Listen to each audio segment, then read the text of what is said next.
Konflik rumah tangga yang terjadi antara Jonathan Frizzy dengan Dena Devanka terus memanas.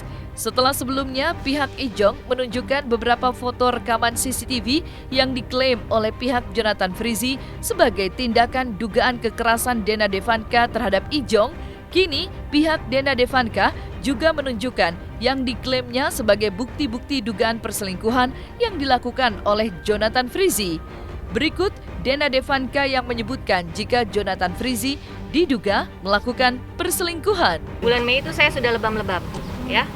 Saya sudah lebam-lebam, kemudian setelah lebam-lebam itu saya lapor polisi kan, ya. Saya lapor, saya visum karena saya juga ada ketakutan sebagai seorang istri, sebagai seorang ibu dari anak-anak, saya takut kejadian hal ini. Saksi tentu ada, yaitu siapa? Orang yang bekerja di rumah saya, ya.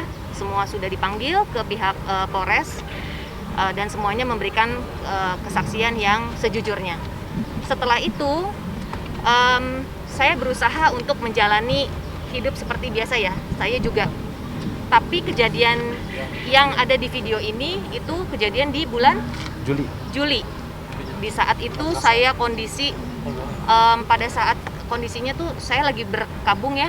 Karena mungkin teman-teman tahu saya kehilangan kakak kandung saya.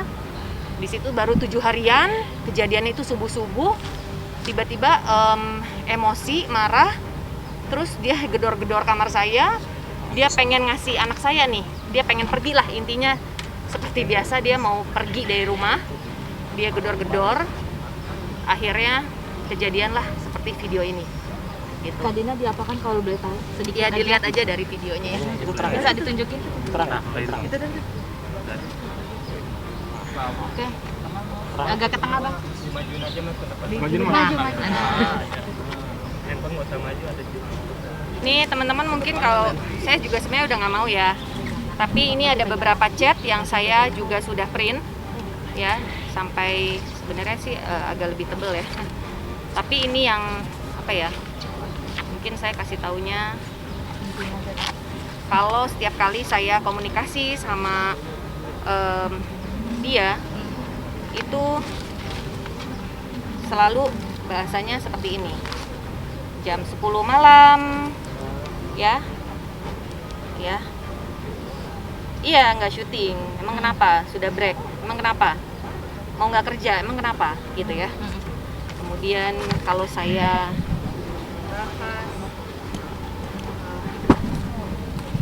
nih jam 4.52 pagi, ya, dia tiba-tiba fotoin orang, emang di mana, pulang nggak? Dia fotoin lah, keru sakit jiwa kau Dena, angkat dong opung gitu. Itu rumah perjuangan gue, awas kau, ya. Aku balik kita ribut, besok gue bisa tidur di luar, ya. Saya sebagai istri mau bagaimana, ya. Jadi saya juga ngerasa saya itu 16 tahun sama dia. Saya tahu dong, semenjak zaman pacaran, saya tahu lah ritme syuting seperti apa. Saya ibaratnya saya dulu kerja di TV juga, saya ngerti lah gimana. Sampai saya datang nih ke lokasinya. Saya datang jam 2. Terus saya tanya sama security-nya, oh udah pulang Mbak, ini mah jam segini udah bersih. Maksudnya gimana Pak? Ya jam 12, jam 1 lah maksimal. Ya memang, apalagi lagi PPKM gini, pasti pekerjaan semua diminimalisir, benar gak? Iya. Jadi buat saya saat itu sempat saya setelah dari lokasinya dia, saya telepon, kamu memang di mana? Saya tuh ke lokasi kamu, tapi kok nggak ada. Nah, terserah gue, ya. Jadi selalu kata-kata itu yang buat saya tuh harus diem gitu loh. Selama ini saya harus diem. Saya itu bahasanya jadi kayak saya seperti kayak dibully, ya Mas, ya. Saya seperti dibully, saya diancem, disuruh jadi istri tuh harus diem. Nah, pada saat saya akhirnya memberikan caption atau kayak berontak lah, ya. Mulai berontak di caption Instagram saya, mulai itu dia, kok kamu begini gitu. Maunya dia saya menjadi istri tuh yang diem aja. Jadi dia asik di luar sana, secara status dia masih ada saya buat anak-anak. Nah, kayak gitu kan buat saya nggak adil dong. Gitu. Soalnya memancing keributan dan apa? Tidak dianggap. Oh iya, ya nggak dianggap dong Mas. Pasti nggak dianggap. Udah nggak ditelepon, nggak diperhatikan, nggak dianggap, ya tahulah istri kalau nggak dianggap seperti apa. Saya telepon tuh nggak boleh ya, kecuali urusan anak gitu. Dena Devanka pun mengungkapkan bahwa dirinya melihat ada perubahan sikap yang terjadi pada Jonathan Frizzy. Dan Dena Devanka pun menduga jika Jonathan Frizzy telah melakukan perselingkuhan, mengaku sudah sering memaafkan perbuatan Jonathan Frizzy hingga hatinya sering merasa tersakiti dengan sikap-sikap dari Jonathan Frizzy.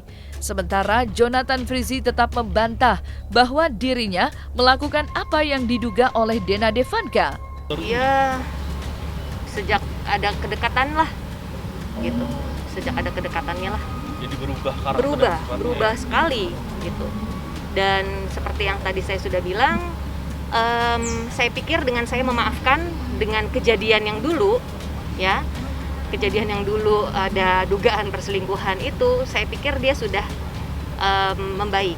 Tapi ternyata kok jadi berulang kembali. Tapi yang ini paling parah gitu loh, sampai membuat saya tuh ya jadi tersakiti lah gitu. adanya dugaan nikah siri dan tinggal satu atap, saya juga nggak tahu hal itu. Kalau itu aku mau no comment, tapi kalau soal tempat tinggal atau apa ya teman-teman cari sendiri aja deh. Jadi itu aja sih paling ya. Jadi buat saya sampai detik ini saya harus menahan. Saya berusaha untuk nutupin ya teman-teman gitu, tapi menurut saya kayaknya apa yang dia lakukan itu sudah di luar batas ya. Saya juga toleransi saya udah besar banget nih. Saya selama berapa tahun ini nutupin banget gitu loh tentang perselingkuhan ini atau apa. Kalau perkara dia nggak ngaku atau apa ya itu hak dia, tapi hak saya juga sekarang untuk mengungkapkan kebenaran gitu loh. Saya sebagai istri diperlakukan tidak adil, saya diperlakukan kasar, ya saya nggak terima. Oh iya, pasti. Mediasi pertama sampai mediasi hari ini saya bilang saya nggak mau, gitu loh. Ya jangankan di sini Mbak sebagai seorang wanita, masa sih mau melanjutkan dengan pria yang seperti ini? Enggak lah. Saya pikir hidup saya lebih berharga lah ya. Saya juga kenapa saya lapor ke DRT ini? Karena saya ada rasa takut. Saya merasa saya terancam. Banyaklah kejadian ya. Kalau sampai ada apa-apa sama diri saya, gimana? Gitu loh. Toh di bulan Mei saya dikasarin, bulan Juli kejadian lagi. Nah yang kayak gini-gini kan buat saya juga berat ya. Iya masih serumah, tapi kita memang pisah kamar. Terus tapi ya balik lagi, kalau dia nggak pulang ya nggak pulang. Ya saya ngerasa saya jadi dimanfaatkan. Mungkin bahasanya sebagai apa ya? Boleh nggak saya bilang kayak saya jadi kayak kambing hitam ya? Ya. Jadi untuk menutupi segala sesuatunya, mungkin yang lagi heboh ini, menutupi kesalahannya dia ini, menutupi apa yang terjadi di Polres, saya akhirnya di blow up lah sedemikian rupa untuk menjatuhkan nama saya, untuk menghancurkan saya. Nah itu buat saya tuh kayaknya udah kasar banget ya. Kok tega ya hal itu dilakukan? Wah, padahal masih tinggal satu rumah ya. Makanya itu dia, itulah saya nggak nyangka gitu loh. Tapi sekarang justru saya hubungannya sama dia, kita hanya chat ya. Terus dia bilang ya sudahlah kita tutup buku, kita fokus ke anak-anak. Wah nggak bisa gitu dong. Masa setelah kamu keluarin foto gitu preskon, udah preskon diposting lagi, ini ya semua akun gosip kayaknya posting foto saya nih ya kan. Saya bilang saya nggak bisa kayak gitu, jangan kayak gitu. Kalau dia bilang fokus ke anak-anak, kita harus mikirin masa depan anak-anak. Pada saat dia keluarin foto itu emang dia nggak mikirin anak-anak, betul nggak? Ya udah itu aja sih, kamar pribadi ya. Bahaya kan? Ya. Bahaya banget kan? Iya. Gitu. Nanti ada yang. Dan ini kan tidak relevan dengan apa yang saya laporkan sekarang. Yang saya laporkan itu kejadian di tahun ini loh, ya di bulan Mei dan bulan Juli ini kejadiannya. Jadi benar-benar relevan kan gitu loh. Jadi ya sebenarnya kejadian sudah banyak terjadi lah ya. Namanya suami istri cekcok sering. Tapi baru kali ini saya berani untuk lapor. Semua akses saya matiin. Ya itu kondisi saya lagi berkabung mas. Saya baru 7 harian almarhum abang saya. Baru pulang dari rumah mama saya, kemudian kita pulang cekcok, terus saya waktu itu bahas ya apalagi ya bahas soal itu lagi, nama itu lagi yang dibahas. Terus saya di situ bilang kok kamu rela mengorbankan saya dan anak-anak, saya masih galau ya. saya gimana nih, saya udah kehilangan kakak saya gimana ngurus anak segala macem. Itu makin oke, baik, oke aku pergi, dia bilang gitu. Pergi, terus dia gedor-gedor pintu, ya itu kejadiannya. Sampai dia kesel kan, dia melakukan itu. Nanti kebukti kok. Itu aja. Tadi mediasinya sendiri seperti apa di dalam? Ya namanya mediasi Mbak, sama aja sih. Saya cuma membela aja sih apa yang saya nggak perbuat, gitu aja sih.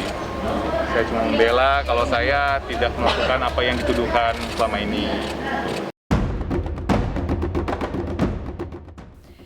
Di hari dan tempat yang sama, Ririn Dwi Ariyanti dan Aldi Bragi terlihat mendatangi Pengadilan Agama Jakarta Selatan untuk menjalani proses persidangan perceraiannya dengan Aldi Bragi.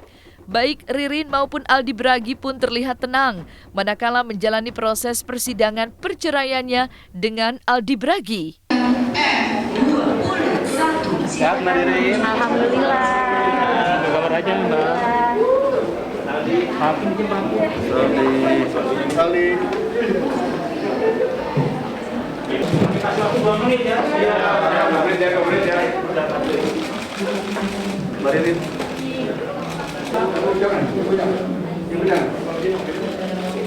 Mbak Ririn. Mbak Ririn.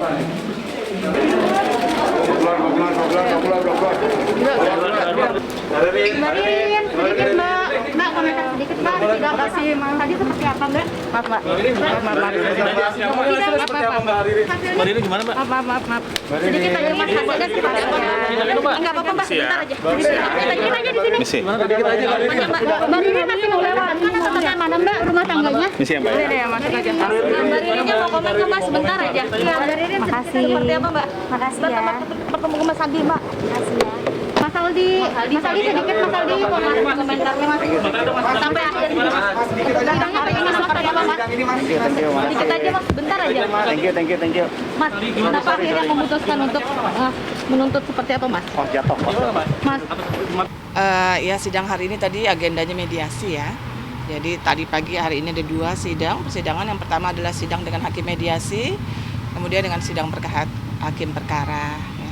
Ya. Mediasi berjalan lancar. Ya, kedua-duanya memang sudah berketetapan untuk tidak bisa didamaikan kembali. Gitu. Itu aja yang bisa kami sampaikan. Ya keduanya sudah berketetapan keinginan untuk berpisah. Gitu ya. Udah untuk bercerai. Ya. Alasan untuk berpisah? Memang sudah tidak ada yang bisa ada permasalahan yang sudah tidak bisa didamaikan kembali ya, perbedaan prinsip yang sudah memang tidak bisa disatukan lagi gitu. Sudah lama sebenarnya saya itu sudah mengenal mereka berdua ya, dari sejak mereka pacaran.